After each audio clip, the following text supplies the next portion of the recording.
On parlait des servitudes apparentes, mais dans ce cas ici, le passage entre les deux bâtiments, c'est une servitude apparente.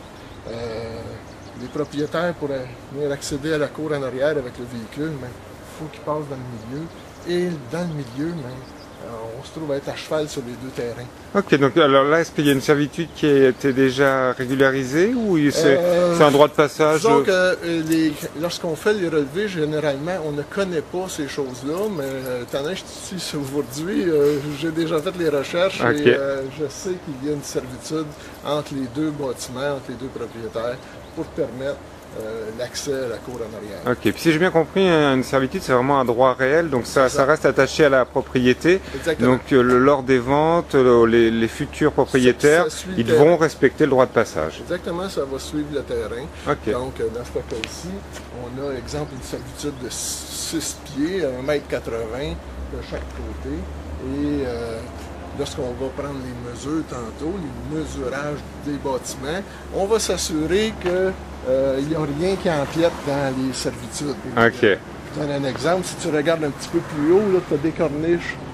Okay? Ouais. Donc, on va s'assurer de prendre les dimensions de tout ça pour s'assurer que les corniches n'empiètent pas dans la servitude. Okay. Ça pourrait être les dalles, la descente d'eau, les dalles pour l'eau de pluie qui coule, okay. etc. Donc vu qu'il y a une servitude de passage ici, c'est bien important, puis c'est ce que tu es en train de nous dire, qu'il n'y a pas quelque chose qui va obstruer ou gêner le passage. Exactement. Puis même à vérifier les petites corniches, mais si ça dépassait de... disons pas grand chose, parce que là quand on regarde, on voit bien ça dépasse un petit peu les corniches, mais est-ce que ça va être vital ou qu'est-ce que ça pourrait poser comme problème? Ça pourrait poser comme problème que ça empêche le passage, mais on sait très bien que c'est haut, que ça n'empêchera pas vraiment le passage, mais ce n'est pas à moi comme arpenteur géomètre de dire si c'est grave ou pas grave. Toi, tu constates, tu positionnes. Je constate, je positionne et ça devient le travail du notaire de réfléchir au problème s'il y en a un ou pas. Et c'est surtout aussi d'avertir l'acheteur, le vendeur.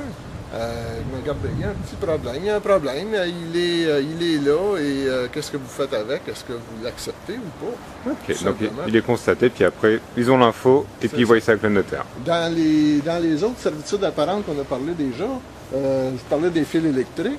Dans ce cas-là, on a les fils électriques qui sont assez à l'intérieur, ce qui nous semble assez à l'intérieur. C'est ça, hein? Dans ce cas ici, comme j'avais mentionné, on est dans la présence d'une ancienne ruelle qui n'a pas été utilisée comme ruelle.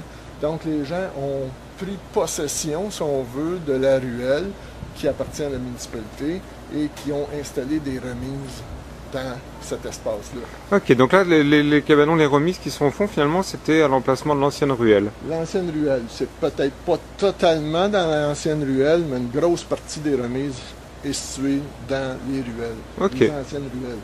Donc, encore là, positionner les ruelles,